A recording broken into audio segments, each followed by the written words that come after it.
النهاردة هعمل معاكم فيلم بصدق ان شاء الله يعجبكم. اول حاجة في طاسة عندي بحط فيها شوية زيت. في المرحلة دي في ناس بتحط توم، انا ما بحطش توم بعد الزيت لان الصدق اصلا بيكون فيه توم، بيكون فيه فلفل، بيكون فيه بهارات كويسة جدا.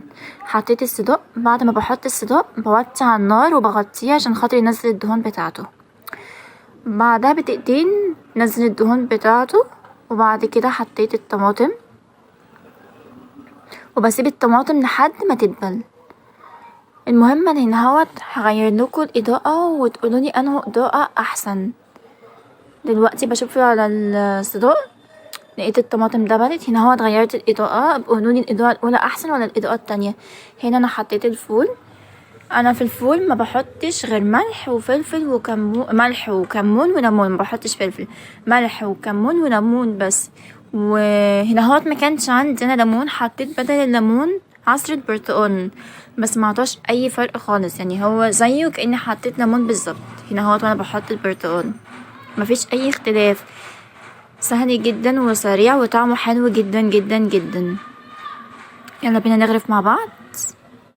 يا سلام يا سلام، شايفين ريحة حلوة. اكيد عشان انا اللي عاملاه. لا بهزر، دي ريحة الصدق اللي حلوة.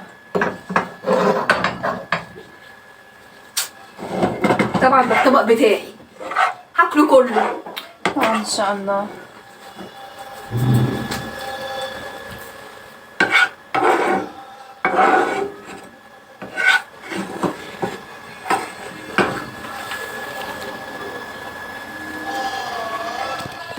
ايه رأيكم بقى؟ احلى واطعم فول بالصدق بجد، جربوه مش هتندموا. مروه هاتي حته عيش. وانا هاكله كله. هو احلى واطعم بالشكل، لكن انا ما دقتش حاجه.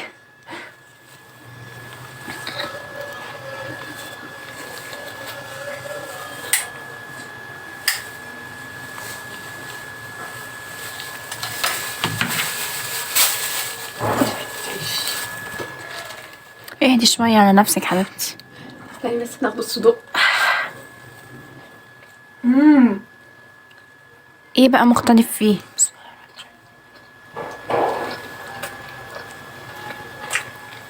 لا حلو والله جميل، بس هاكل الطبق ده كله.